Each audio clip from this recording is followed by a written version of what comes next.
I don't know.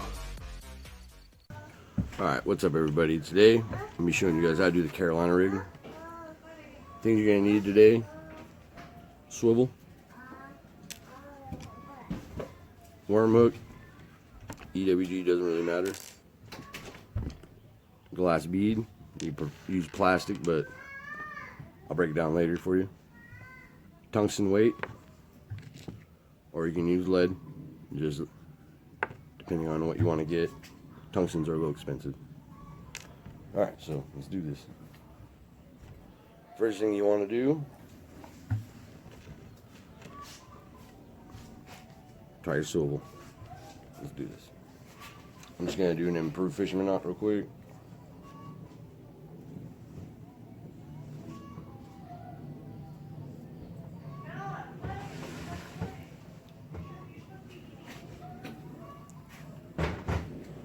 And then my thing I always do is never go smaller than your shoulder width at all. I mean, you can, if they're striking super aggressive, you can. But like, for instance, they're really just not really wanting to hit anything and it's really hard. What you can do is you can play with your gap. You can go longer. Like I said though, try to stay within your shoulder length or a little bit more. So I just pull a good amount off though.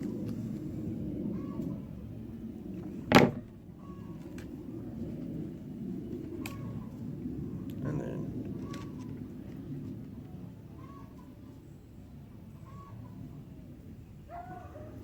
same thing, just you can do whatever knot. Like I said, I'm doing a fisherman knot. And fisherman knot, you twist it like probably like 4 or 5 times. Or 6,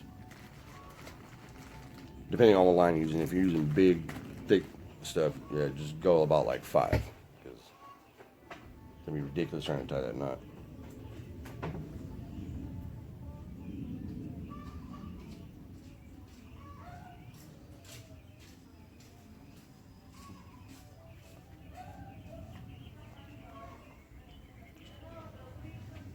See, right there. That's going to be your leader. But on this part right here, I got a cool little trick. Like, so people cut the tags off like super close sometimes, and I've seen people where your knot will just pull through just because sometimes they cut dead to that, and sometimes, man, you lose it. So what I do is I'll leave a good little amount, just like that. Get one of my robo worms out of here.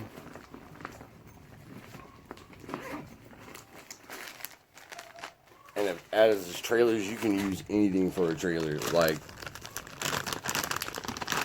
creature baits, brush hogs, grubs, anything. You can even do live worms if you want. This is actually a good trick for catfish, but shorter. For bass, shoulder, but you can do a catfish Carolina rig short. But what I do is, when you put it on, belly in. You go down just a little bit, probably about just that much into there, and then you're going to come out the belly. Wherever side you want down is what you're going to be facing towards the hook when you put it on there, and then work it around there. But I was going to tell you about the tag. So if I put the tag right there and then we've got that guy sticking out, right? Well, what you do is you go past it a little bit, or you just clear that tag and put it back on.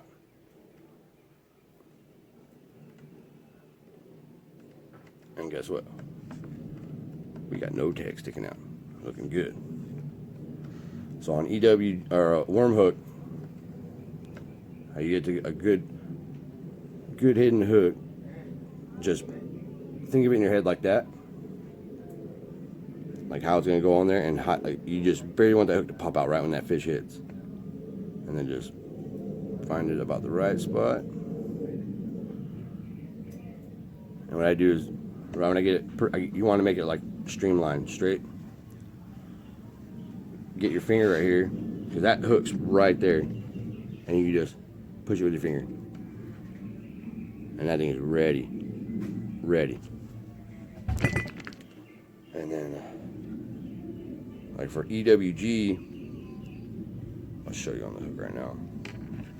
Same thing, how you go belly in, you go like that,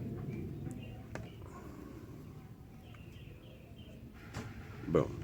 But on the hook part now, this is a little different than the last one, but same kind of almost same thing. But you go right here and you look at it, grab it with your finger, and that's where you're gonna put that bad boy in the belly. You're gonna come out, streamline it, make it look nice and straight, and then you're gonna skin it.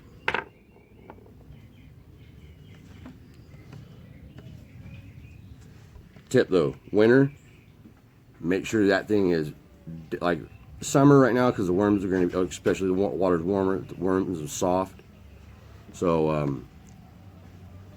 what I'm trying to get at is winter, the plastics are going to be harder. So when you skin this hook, don't bury it in there too far, because you won't get a good hook set sometimes. You can miss a fish just on that alone, just because the plastic didn't pop out of the, or the hook didn't pop out of the plastic. So yeah, winter, just make sure it's right there. Like sometimes you might get snagged, but that's the game you gotta play sometimes. And yeah, so that's EWG setup right there. And then let me get my rod real quick.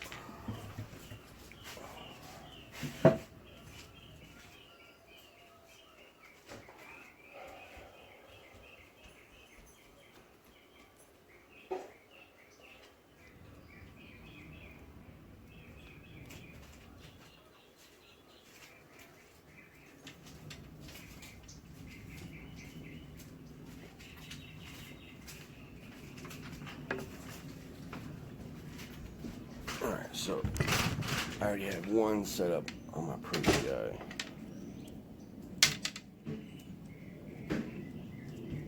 But show you a little trick. So there's two ways you can run it. You can free float that, just have it just going all around. But so the purpose I was going to talk to you about, I said earlier you can use plastic preferably, but it's cheaper. But what I was talking about, and tungstens are expensive, but the thing you want to go for sometimes down there, is noise. Just a little makes a difference down there. You may not think of it, but down there, that coming through, they're dead on. They'll nose up on it, and then they see that worm, and it's on and cracking. But like I was trying to tell, so if you use like lead is softer. This is harder. When you hit this glass of this thing is not going to give the pitch of that. This is going to be more of a thud coming through, and also against rocks, just coming through. This is just going to be making a racket. It's coming through, just tap, tap, tap, tap, just knocking its way through there. So, like I said, it's up to you what you want to run weight-wise. Lead, whatever, they're both going to get it done. I did it, so, but I just prefer using the tungsten with the glass, just because, especially like sometimes I'll get a bite and I'll miss it. But I'll cast right back there. Like I didn't get a hook set on it. It just took the worm. Didn't really get up to the hook. So what I'll do is I'll throw it back out there. But I'll have my rod and I'm dragging it. But I'll get right to that area and I'll knock these. I'll just sit there. Stop and then just drag it slow. Fill the rocks, let it pop over. Drives them nuts. Drives them nuts. But then another thing though,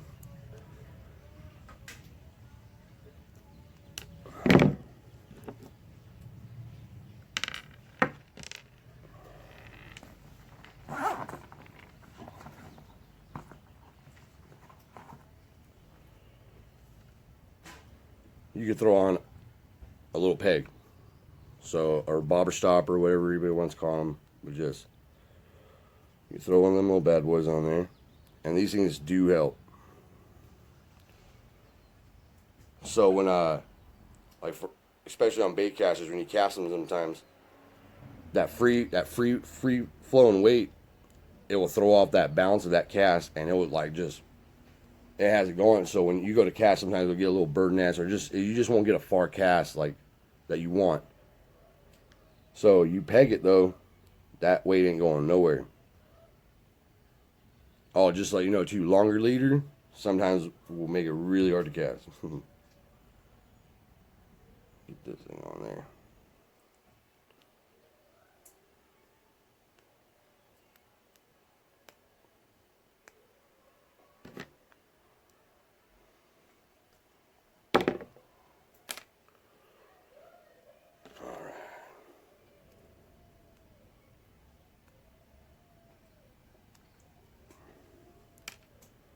So, got that on there, and you can use these for Texas rig. They're really good for Texas. Like if you want to keep it like together, just throw one of these bad boys on there. Helps you out. And punch rigs too. Toss that bad boy in there, keeps everything compact together, right through it. And then get that out. So you'll put on your weight. Put the weight on always first. Grab you a glass bead or any kind of bead. And also the bead helps save your knots too. So it's like multi-purpose for it. Got your glass bead. All that put on there.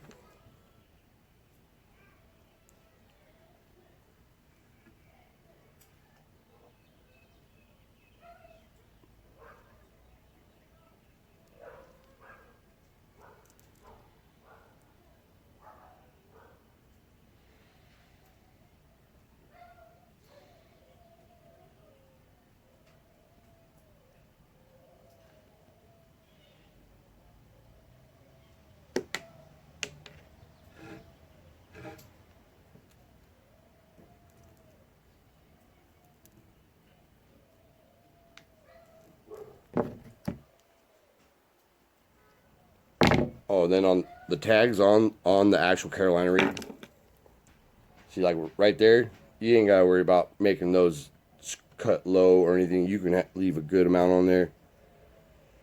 You're not really like they're gonna see this, but this is the main money right here. But yeah, you can use that, and that will help the cast significantly. But you can move this up, so you still have that little gap, so you can knock it if you need to knock it. But that's it. Drag it slow, just fine. Like I said, play with your lengths.